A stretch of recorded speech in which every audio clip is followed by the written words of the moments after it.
Welcome back to Cannabis Coast to Coast News. I am PCMTV founder Jimmy Young, and we're so proud to be bringing in a gentleman I have a lot of respect for from the great state of Ohio.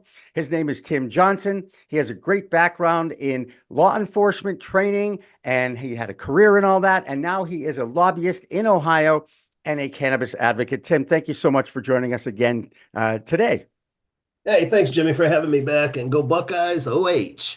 I was going to kind of throw that in, but I decided to let you be the cheerleader on that one. Anyway, lots going on in the state of Ohio. The market has opened. The adult use market is open. There are now, it's all legal, but man, are there issues there that they're trying to now change in that legislature. Something I remember when we talked, you predicted that once this law gets into place, the people that are in charge of the politics of Ohio, the Ohio legislature, are going to do the best they can to change it up. And that's what's going on now. Are you fearful that this is going to change what is already an existing market? Well, first I'll say this. We offered them a participation trophy in this, but they decided that they wanted the gold medal. So that would be the GOP leadership. They're the pushback in this. I think once it's all done and said, I believe the people, the cannabis industry, the license holders, and the cannabis community, the consumers and patients, I think will come out ahead on this with what they're trying to do. The Senate Bill 56 is the problem right now, and really all it is a redundant duplicate of what issue 2 currently. Jim Canepa, our director of Division of Cannabis Control, is doing a fantastic job on promulgating the new rule packages, and we're still in the process of doing that. So, some of the examples that we're seeing in this redundant Senate Bill 56 is the fact of you have to have child-resistant, non-attractive packaging. Well, we've had that since 2018. It's already in the books. There's other things in there that just make no sense that they're already in place. They made, the senator that introduced it made a comment of, well, we don't want to be sitting at the ballpark watching our 9-year-old kid play ball while the people sitting next to us with our other children are smoking a joint. Well, that's already in the books, sir. That's already a law. You can't smoke in public, and we wouldn't do that. I guess that's the dumbing down of those who resist this. They don't understand the cannabis community as a whole. We're very respectful to society. We're very respectful to ourselves, our own missions, and so forth. But when you get this a committee chairperson on this central general government, she is Christine Rogner. She could be a good senator, but when you make a statement that it's our obligation as this Senate committee to put safe parameters in place for what 2.2 million people in Ohio voted for. I'm looking at them, I'm saying, well, who are you using for experts to put this in place? Because the experts are all sitting out here in the audience and we're contesting what you're saying. So you're talking political jargon that really means nothing other than, you want to have your way. So there's going to be a lot, I think, we're rallying now. We got many calls to actions going on. The advocates are working. We've got the lobby day coming up. Nearly every cannabis event we're having right now, there's 2 of them this weekend. It's all about 56. And then, of course, Wednesday, they dropped the new hemp bill, Senate Bill 86. But I think we'll fare pretty well in the end when it's all said and done. Of course, it'll continue. Next year, there'll be something else introduced in the year after, just like we are with our medical program, 6 years into it, and they're still introducing language. Well, I am anyways, trying to fix that and correct it. Isn't it the obligation of the elected official to do the due diligence on the issues that they're espousing, that they think they know what to do as they protect the public? I don't want to use the word lazy, but I just don't think that they don't care enough about it. It's not a priority to them, and it's just an annoying little diversion. And that's how they view this. That's what bothers me the most, not just in Ohio, but in our entire government. Yeah, we see that a lot. Senator Steve Huffman, I've worked with Steve since 2015, creating our medical program, our hemp program, legislative advisor on this issue too. And he's an ER doctor, in his real life. I would not step onto a panel is I've told him and challenged him over his practices in the ER. That's not my field. Right. But yet you want to step into, my field and challenge me as a specialist, I guess, I forget what the word is, but if you want to step in and you want to challenge me on my knowledge of cannabis, 49 years I've been doing this. You haven't been doing ER visits for 49 years. I can tell you that. I'm not going to challenge your medical expertise, but yet you want to come in and challenge us. And it's not just me, it's the people behind me that are wearing suits, that are lawyers, that are medical people, that are researchers. We've got college degrees too, and we know what we're talking about. And like myself, as a subject matter specialist in enforcement, participation, and creation of the legal industry and so forth, it's a lot of times it's offensive for some of the questions they ask, the redundancy of language that they use, and the lack of disrespect. Right. And one of the things I know that we're going to be talking about now is probably one of the most challenging developments in the cannabis rollout of adult use. We've got 24 legal states. We've got upwards of 40 decriminalized states with medical programs now, is driving under the influence of cannabis. How dangerous is it? And how do you actually prove impairment versus intoxication? Because this plant, as you and I both know, impacts every individual differently because we all have different endocannabinoid systems and different metabolisms and different tolerances. So I'm not sure if there is a way to make it uniform across all of the regulations that are out there. It is a real challenge, isn't it? It is. And you're talking about a universal standard. We just don't have that. Mhm. The article you sent over to me, the one comment about 15% of Americans regularly use cannabis. I kind of chuckled a little bit at that and says that, well, that was their arbitrary choice. I think it's much, much higher than that. Yep. And we're starting to find that out as states legalize both medical and adult programs. But as far as driving, I did an article not long ago with an Ohio State trooper, a lieutenant, and I believe he was a sergeant from the Whitehall PD, local suburb here around Columbus. But we both agreed, or all three of us agreed on a couple of principles that none of us want to see anybody on any substance driving impaired on our roadways. We've all got family members, friends, and ourselves are out there. We all agree to that. But what was ironic to me was, and I thought I was going to get pushback, is we all three agreed on this fact that there is no universal standard. There's no local standard on proving impairment for cannabis consumption while operating any motor vehicle, be Right. whatever it may be, a boat, an aircraft, a car, or whatever. Primarily cars here. We agreed there is no science proof on that. That the only thing that we can prove presently is that there is a presence of a metabolite called THC in the system. Right. And that's at this point, as far as for court cases, good attorneys, impaired driving attorneys, they've known this, they've picked up on it. This is nothing new Right. at all. This is Right. something, the reason that we're starting to see law enforcement and the media put this up front is the fact of legalization. Yep. Now, the purpose of legalization is to, in my opinion, is to stop the criminalization of it. You Mhm. know, Mhm. but the problem that we're running into in Ohio, especially, is we want to enforce this now. Well, my question to law enforcement was, well, why didn't 20, 30, 40 years ago you track cannabis? We had laws against it then for consumption, and it's showing up in blood tests or urine test results. It can't be used for a breath test at this time, but it's showing up in all these. But we knew by fact and by sciences, and I did over 500 cases, OVI cases in Ohio as a liaison officer. We know that we've got science for pharmaceutical drugs, certain illicit drugs, and also for alcohol. Those tests hold true and the courts recognize them. We don't have that for cannabis at this time.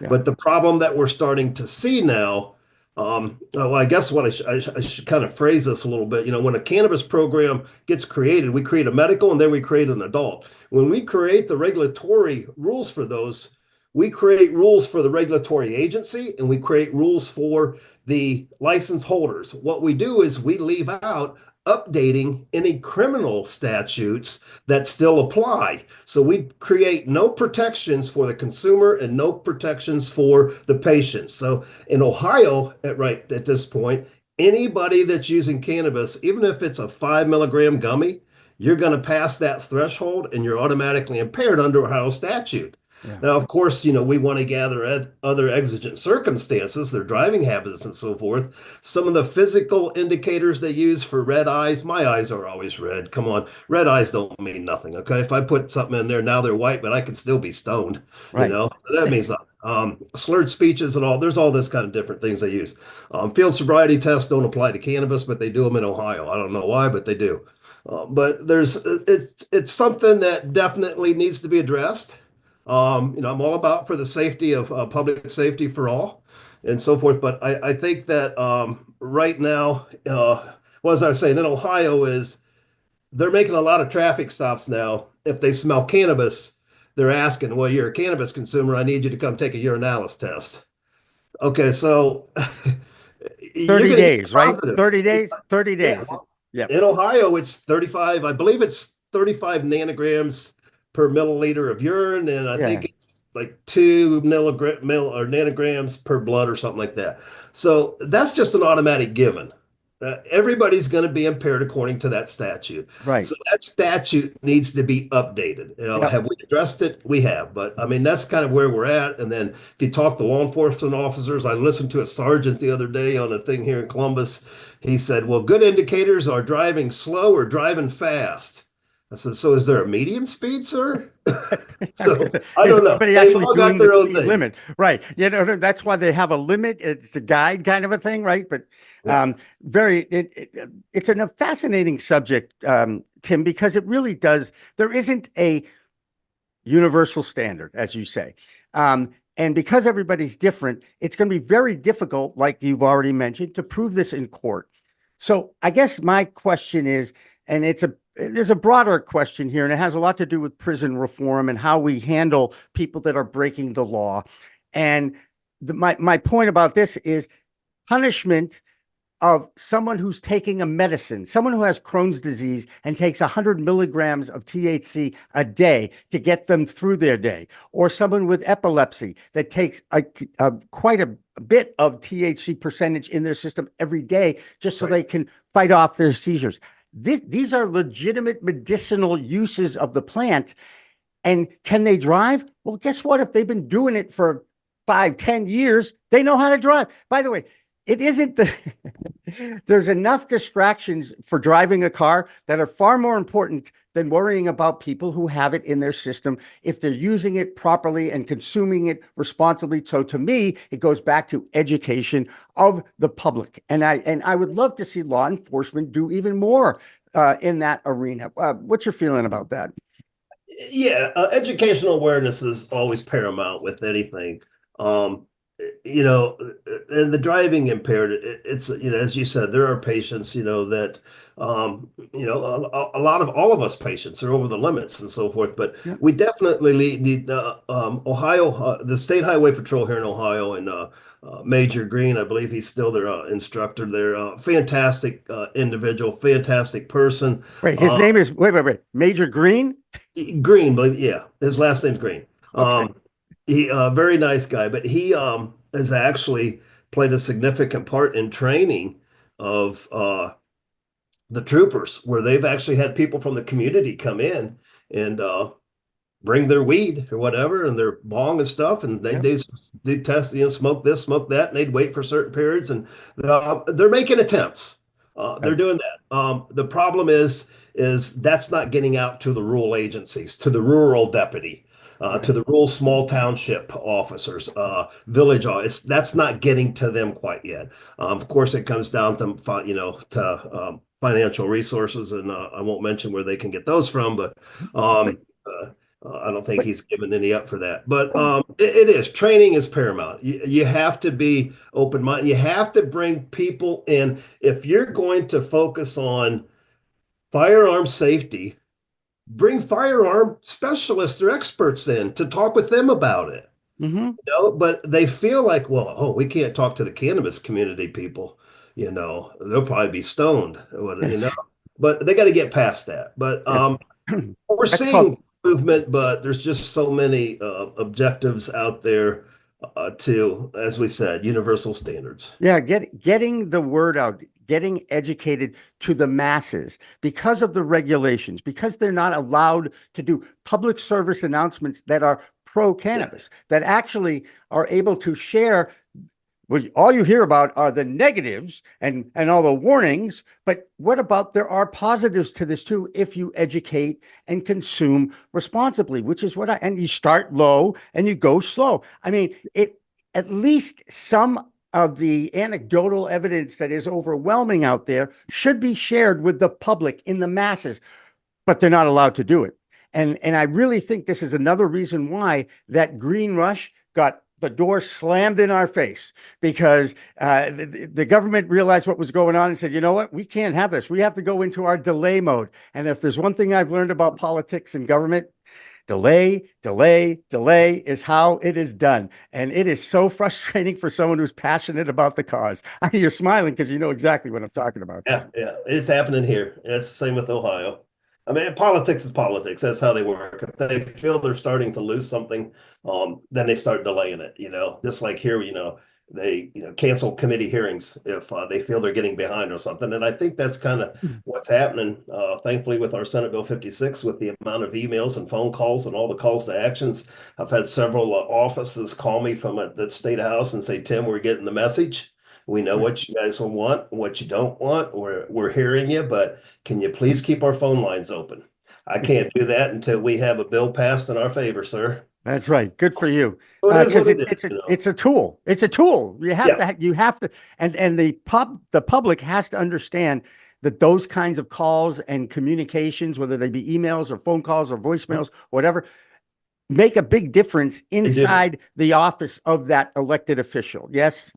Yes, they do. Legislators talk with each other.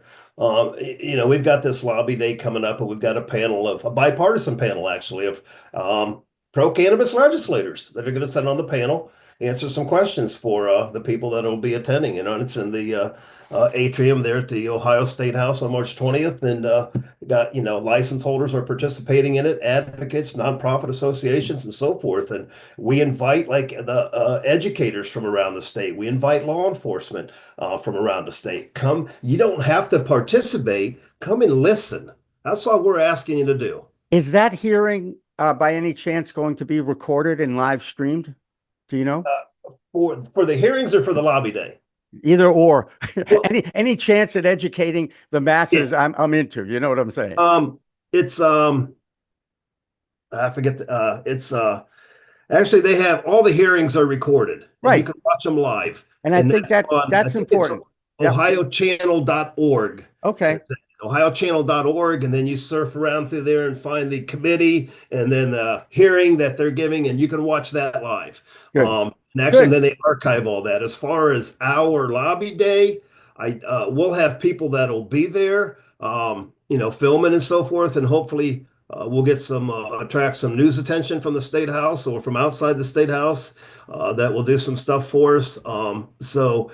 I don't know if there'll be anybody doing. There'll be actually, hopefully, a couple of podcast people there, and I'm trying to get them to do some live stuff just to blast it out. It is, it's from 10 in the morning till 4, but Yep. there's certain parts of it that they could blast live. Sometimes the last one we did, somebody shared it on Facebook live, the whole event. So You and I will talk because I'm very interested in perhaps distributing that feed onto our 7 social media platforms simultaneously, which again is a differentiator of what we're doing, because we really do need to share the information with as many people as possible. I want to ask yes, you, because we're getting up against it a little bit here. I want to ask you one more thing, because Ohio is a great example of what's kind of going on in the whole market of cannabis and the industry. Multi-state operators, the big ones are getting bigger because it's so difficult to survive in this industry. The craft growers are getting pushed out a little bit. There's plenty of pressure on the social equity applicants who are in business right now. It is not an easy thing. So the bigs, the mergers and acquisitions are happening. And I wonder how you feel. Is that a fear, or do we recognize the fact that multi-state operators are actually playing a huge role in the survival of a young industry? They're just taking advantage because they can, because they have the money behind them. And you and I both know money dictates a lot in this country. It does. And I hear this from MSOs. I hear it in Ohio a lot. It comes down to, they want to blame all their failures on the black market. They never recognize the black market, the illicit market, the legacy growers. They never recognize them for, if it weren't for us, you guys wouldn't exist. Because there's not a state in the country, or in this country that I know of, that MSOs passed a cannabis program, a cannabis bill. They're passed by legislators, they're passed by activists and advocates and ancillary groups. At the state level. At the state level. Yep. Yeah. That's just, how it is. And in Ohio, myself, I just get tired of hearing, okay, the 15% tax rate. Well, that's going to drive people back to the black market, or north to Michigan, or northeast to New York, or whatever, starting to home grow. Well, you're damn straight it's going to, but it didn't take the 15%. We did that at 10%. Right. We left you after issue 2 was passed, and you tried to take our home grow rights away. And now they're, they're trying to do that again. 56 is doing that and eliminating the social equity. So yeah, we're going back to our neighborhood where we came from. And if you guys' business models fail, they fail. If I was you, I would be focusing at the state house and legislating, lobbying, or whatever, to get marketing rights for my industry, for my company. Instead of chasing my clientele, my consumer, and my patient off, quit blaming it on somebody else. Look at your own self in the mirror and go, why ain't I down there introducing a marketing bill?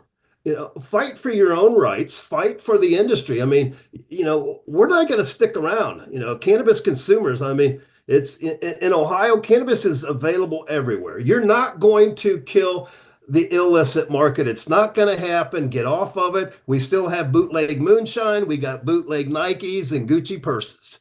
So it's the way it is, it doesn't matter how much money you have. But yeah, MSOs have the luxury of failure. They can say, okay, well, we failed here on a couple of places. Let's pawn it off to somebody else, and then we'll go elsewhere. The small mom and pops and independent ones, they don't have that luxury. And I think MSOs, or the big level ones in Ohio, they're in fear of, and this I truly believe they're behind part of this getting rid of. Well, I'll just say I have the documentation, and they've testified to it, one of them, or a couple of them, to get rid of the social equity, because that's competition. Another 45,000 square foot, micro grow or, craft grow facilities is competition to them, because that product is probably going to be better than what they focus on. So, it kind of is what it is there. Issue 2, I think if properly employed, and if they just let it go and we implement some criminal justice reform, which is consumer protections and patient protections, we'll see a very vibrant cannabis industry and community here in Ohio. There you go. Well, I will say one thing, Tim. You know your state, you know your product, and you know how to talk about it and tell stories about it, and your passion is something I have a lot of respect for. So I so appreciate you making yourself available to us here on Cannabis Coast to Coast News. And of course, we'll have more on this and a full conversation with Tim Johnson available on our app and also on our website. I think I messed up. Did you know there's a place that covers all the cannabis news you need? Welcome to Pro Cannabis Media, your go-to for all things cannabis. PCM is the CNBC of weed, bringing you the latest news and talk shows with a twist. We've got 16 state correspondents and multimedia journalists from around the US and Canada. Hey everybody, it's Brandon Jones with Big Green Distribution with the Missouri Cannabis Report. I'm Karen Black from Green Finger Consulting with the Arizona Cannabis Report. I'm Amy Carter from Michigan Weedsters. Andrew Behringer here reporting from Washington, D.C. Debbie Fazy with the Canadian Toke of the Week. It all started back in 2018 when founder Jimmy Young kicked off the In the Weeds podcast. His mission? Documenting the fight to end cannabis prohibition. Fast forward to today and we've got Cannabis Coast to Coast with Elena Pinto, delivering the nation's only TV-style cannabis news show.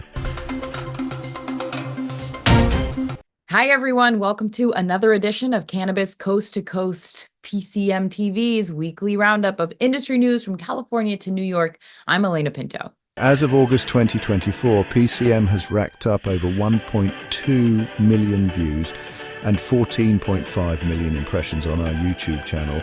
With 15,000 subscribers and growing, our reach is spreading like wildfire. PCM's website, YouTube, Rumble, Discord, Roku, Twitch, Spotify, iHeartRadio, Apple Podcasts, and even our very own PCMTV app. Get your cannabis news fix with Pro Cannabis Media. We're here to keep you informed and entertained.